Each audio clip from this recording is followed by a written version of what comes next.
Baik, dengan mengucapkan bismillahirrahmanirrahim, kita mulai terus. Ada waktu kita sekitar 15 menit. Nanti setelah itu kita istirahat sholat asar, kemudian kita lanjutkan dengan golongan 5, 10, dan 20 juz. Untuk di metode pembelajaran kita ini, mungkin yang bedanya dengan soal-soal di MTQ, kalau di MTQ itu soal pertamanya itu dari ayat-ayat terendah, soal keduanya di ayat-ayat yang selanjutnya lagi, jadi berurut dia ya, dari bawah dimulai. Kalau biasanya begitu ya kalau di soal-soal MTQ. Tapi kalau di pembelajaran kita kadang-kadang ini kita acak aja.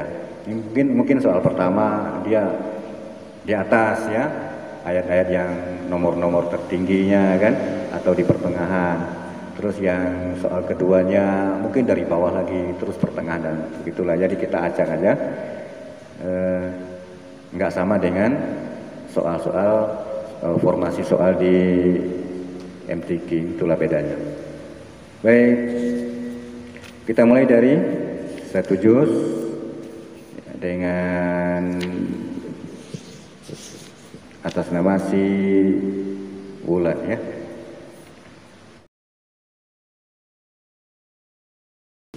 أعوذ بالله من الشيطان الرجيم بسم الله الرحمن الرحيم وقالوا لن تمسنا النار إلا أياما معدودة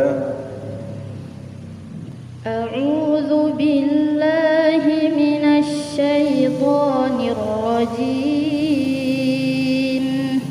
بسم الله الرحمن الرحيم وقالوا لن تمسنا النار إلا أياما معدودة قل أتخذتم عند الله عهدا فلن يخلف الله عهده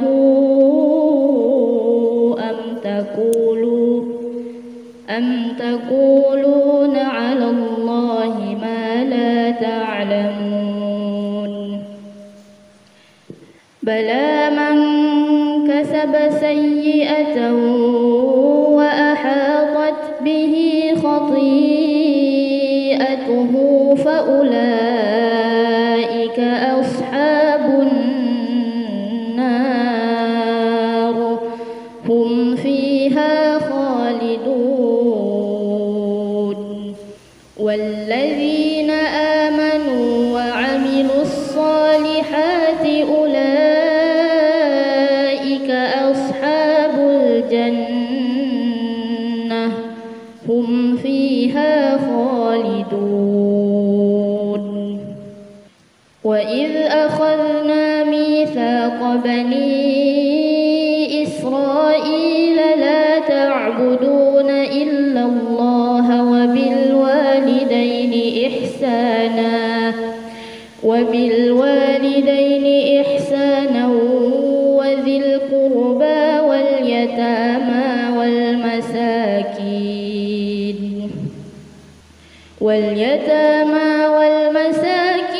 وقولوا للناس عليكم حجة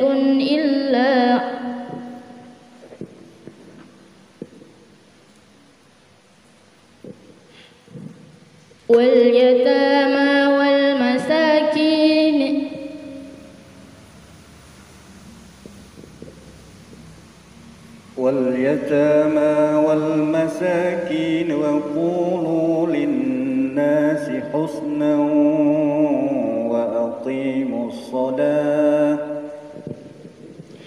واليتامى والمساكين وقولوا للناس حسنا وأقيموا الصلاة وآتوا الزكاة ثم توليتم إلا قليلا منكم وأنتم معرضون وإذ أخذنا ميثاقكم لا تسفكون دماءكم ولا تخرجون أنفسكم من دياركم ثم أقررتم وأنتم تشهدون. Soal kedua. وإذ قلنا ادخلوا هذه القرية وإذ قلنا ادخلوا هذه القرية فكلوا منها حيث شئتم رغدا وادخلوا الباب سجدا وقولوا حطة نغفر لكم خطاياكم وسنزيد المحسنين. فبدل الذين ظلموا قولا غير الذي قيل لهم فأنزلنا على الذين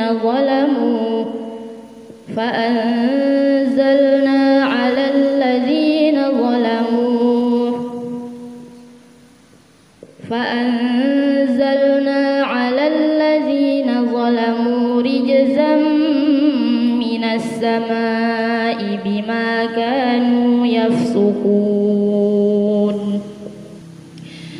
وإذ استسقى موسى لقومه فقلنا اضرب بعصاك الحجر فانفجرت منه 12 عينا قد علم كل أناس مشربهم كلوا واشربوا من رزق الله ولا تعثوا في الأرض مفسدين.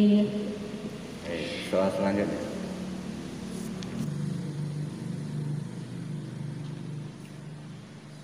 قولوا آمنا بالله وما أنزل إلينا قولوا آمنا بالله وما أنزل علينا ويكفرون بما وراء ظهورهم كأنهم لا يؤمنون.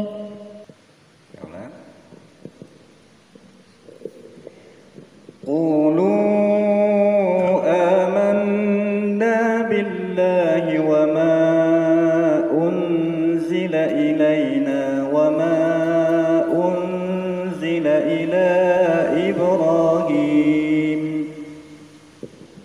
قولوا آمنا بالله وما أنزل إلينا وما أنزل إلى إبراهيم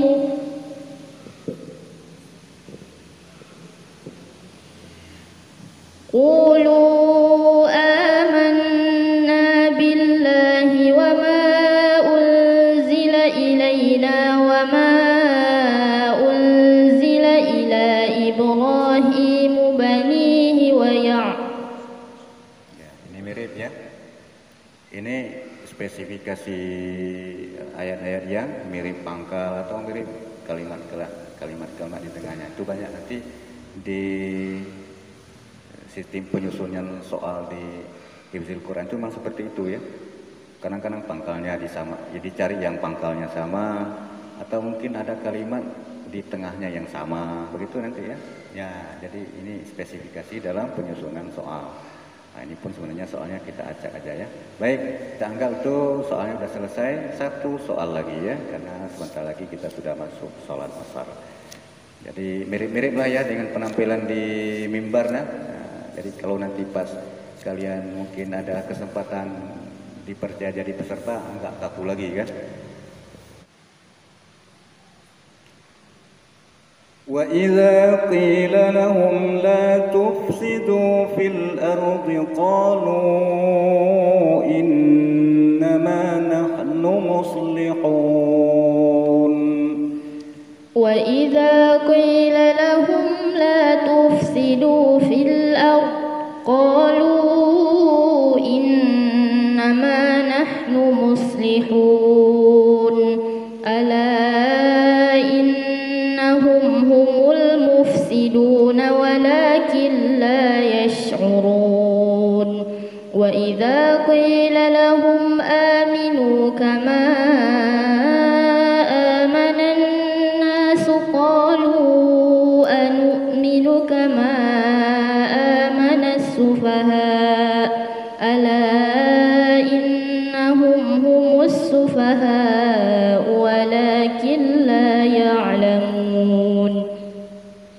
وإذا لقوا الذين آمنوا قالوا آمنا وإذا خلوا إلى شياطينهم قالوا إنا معكم إنما نحن مستهزئون.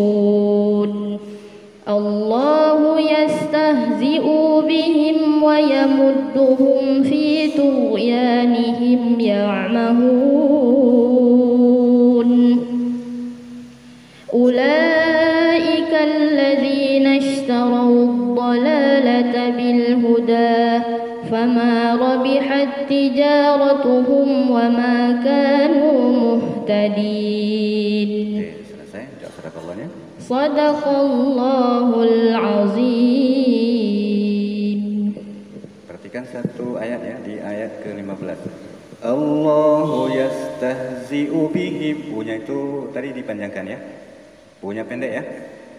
Allahu yastahzi'u bihim. Nah, memang pada kalimat kata-kata yang seperti itu sering kita mungkin sekali kita dengar juga pada kalimat di ayat di surah Al-Fatihah. Iyyaka na'budu wa iyyaka nasta'in. Kadang-kadang ada orang itu membaca dunya itu dipanjangkan. Padahal dia tahu dunya itu kalau dia langsung lihat pasti dia baca enggak panjang. Tapi begitu pas di penghafalan terkadang dipanjangkan. Iyyaka na'budu wa iyyaka, itu salah ya. Demikian juga dengan Allahu yastahzi'u bihim. Nah, jadi yang sedikit-sedikit itu lagi ya.